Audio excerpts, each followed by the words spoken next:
Hi folks, China Guitar Skeptic, and there's only one thing that this big green box can mean, and that is that this video is about the unboxing of Greeny Moore's replacement.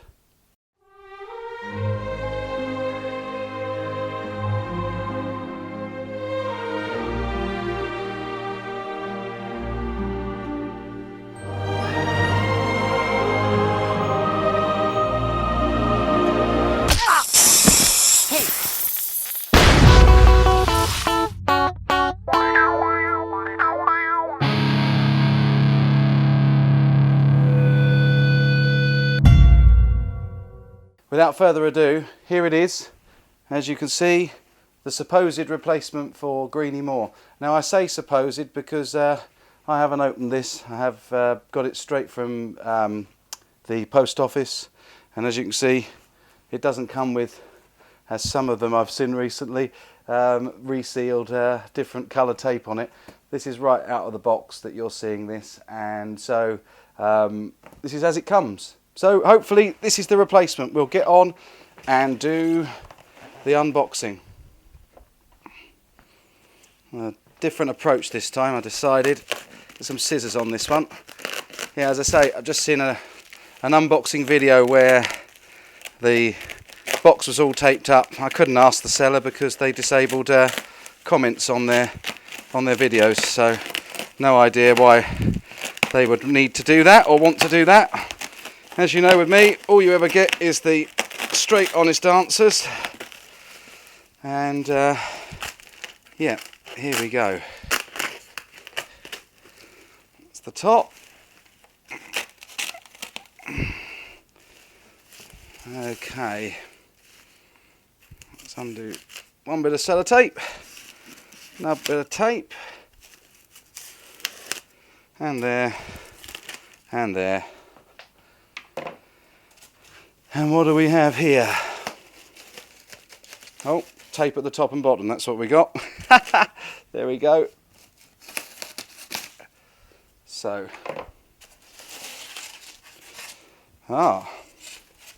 this one is going to be like Pass the Parcel. It's going to keep us guessing, because the seller obviously didn't want to take a chance in having the thing damaged a second time, which is great. Very pleased about that. Well done, seller. Incidentally, if this turns out to be good, I am going to reveal who the seller is. Let's get rid of that. Okay. Covered in snow as usual. Let's undo that. And that. And what do we have? Okay, we have got a fairly light feeling guitar. Let's pop that just there and get rid of that box. Okay, so I can see through the bag already. The colour's still not right. Sent me another lead. I think they come from the actual manufacturers of them. Oh, hello. Broken top E string, so we're not going to be able to do much playing straight out of the box. But, crikey. This one is, I think, even darker around the top here than Greeny Moore. What a snap string on the way over. Better do a claim for that, hey? So, same different types of knobs. That's nicely bent over there. Other than that, they all seem to work. Cream coloured socket again, just like Greeny Moore. And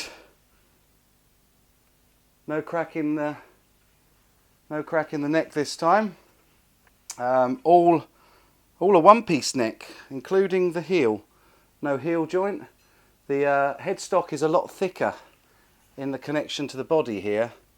I guess they didn't want to risk that happening twice. It's good that I've got Greeny Moore right here just to do a side-by-side comparison. The body is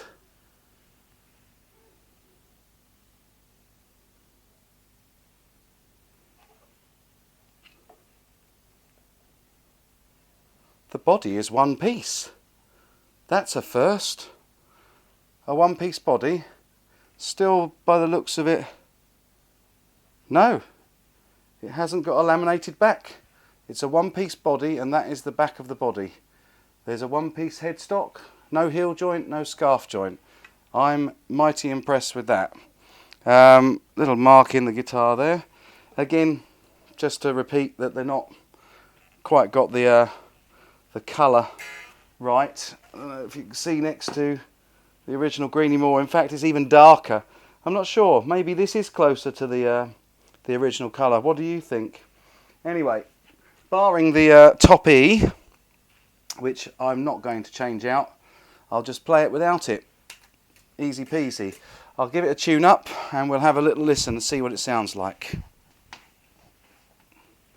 I'll let this be fast forward for you so that you don't have to sit and endure me tuning.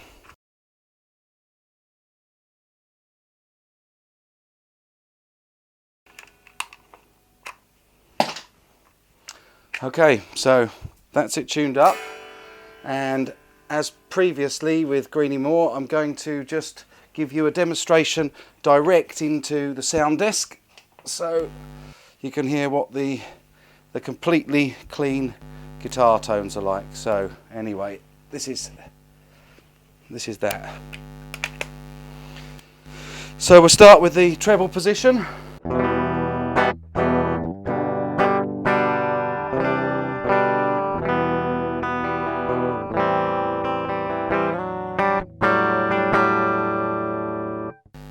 Both pickups selected together.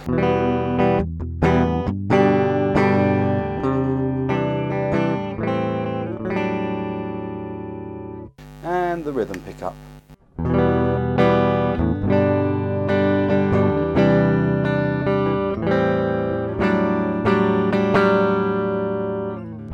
And there we have it. I have no idea what that sounded like because I can't hear that, but what I will be able to hear is the usual test through the Carlsbro GLX85. So on a clean sound to begin with, going back through to the bridge pickup.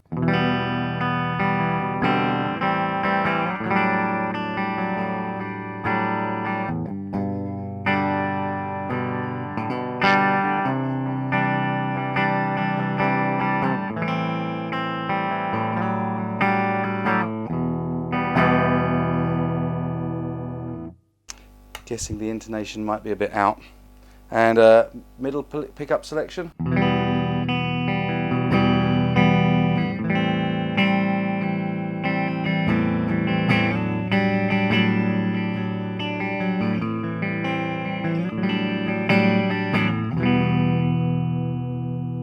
Finally, the rhythm, the neck position.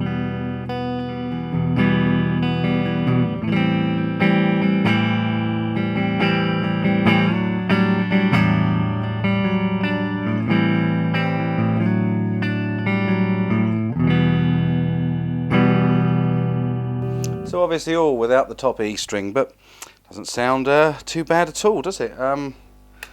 Disclaimer. Okay, I will just quickly check and see if there's any obvious fret buzz. There's quite a nice action on this. It's about 2 mil at the 12th fret. The nut is really quite nicely cut. I don't know if you'll be able to see that. Probably not. It'll be out of focus. But the nut you'll see in the pictures. The truss rod cover has got a bit of plastic on it, but that looks good. Again, yes, I've gone with the Chibson headstock. I've done with all of that moaning about it. You know how I feel about counterfeits and copyright and trademarks.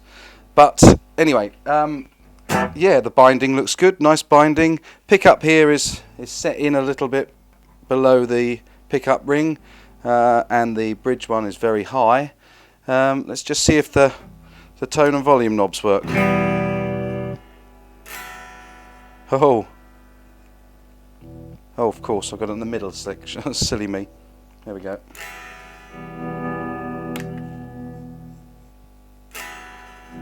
Fine.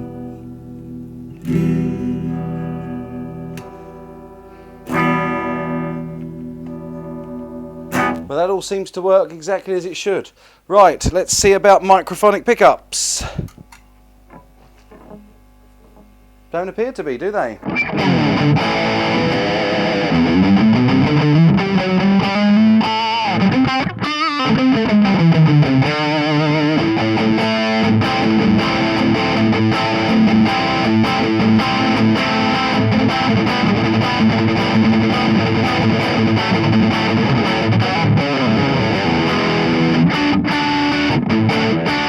So weird without that top string. Middle position. Still haven't got the Greeny Moore polarity swap, as you'll be able to hear from all those clean sounds, but definitely from this.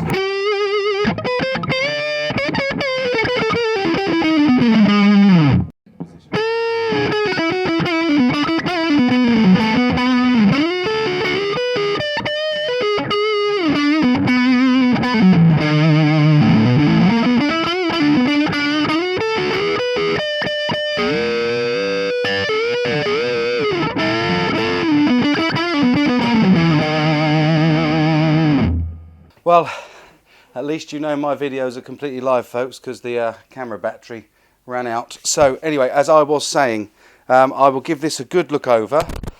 To me, it looks like it's got an ebony fingerboard. I quite like the dark colour. The pickup rings are awful as usual. Pickups, surprisingly, again seem to be wax potted. The binding, a little bit of a mistake there.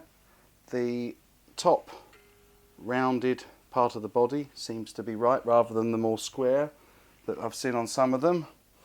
And compared to original Greeny Moore, there we go, it's the two of them together. What you will notice is that the neck at the headstock join is a lot closer. Sorry, is a lot thinner. Probably don't want to have the same thing happen again here on this one, which is probably why they've done that. Not sure where the control knob is. It's usually somewhere in the box, so we'll have a look at that.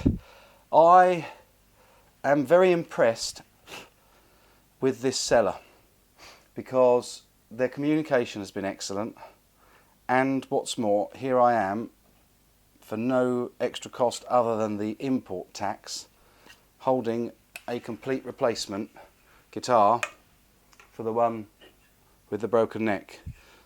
Okay, so 3 batteries down, and in the time it's taken me to charge one of them, I thought actually it's been quite fortuitous, because I've whipped out the neck pickup and it says Epiphone on it, and it's quite clearly wax potted. I can feel the wax. The weight of the pickup is such that it would lend itself to having been waxed. Also, I have seen this top on here. I thought it looked really, really nice, but I'll show you better in detail in the pictures. This is actually a maple cap. It's about ½ inch deep. So they've really gone to town on this guitar. Clearly didn't want to get it wrong again. So yes, we've got a one-piece body, a one-piece neck, wax potted pickups. The neck joint, I don't know if you can see that, I'll try and show it again on the photographs, is not very good, but it's in there, it's adequate. And the wiring is meh, but not as bad as some of them have been. They've started to take a bit more care about routing out the control cavity as well. Doesn't look anything like as good as a real Gibson, of course, but it looks a lot better than some that I've seen from China. So, first impressions, out of the box, they've done a much better job second time round with Greeny Moore. I even, having sat with it for a little while now, prefer the colour. I think the colour's closer to the original Gary Moore, even though the burst is still a bit too dark at this end, I think. I'll have to wait until I get the pictures and compare them. But generally, very impressed with Sarah Lee replacing Greeny Moore because of the broken neck, and the guitar that she's replaced it with is infinitely better put together than most I've seen. The inlays are absolutely beautiful, but again I will show you some pictures at the end of the video once I've put this back together, given it a bit of a clean up, and I'll take some pictures of it. But there we go. Greeny Moore number 2 in the UK. I still maintain I'm really not encouraging people to buy these. The way I look at it, they are counterfeits, and counterfeiting and selling counterfeit goods is illegal. But as my disclaimer says, it's not illegal for us to buy them. If you're buying them as a project to do up and have a bit of fun with and not practice on a $4,000 guitar, then I see no harm, provided you don't try and pass these off as the real thing, and provided you don't then try and sell them. That's the only thing I would say, and I have no intention of doing either of those things. In fact, I don't really want the guitars. I'm buying them to show you the faults in them, but they're getting better. They are getting better, folks. Anyway, I hope you've enjoyed this. Take care and rock on.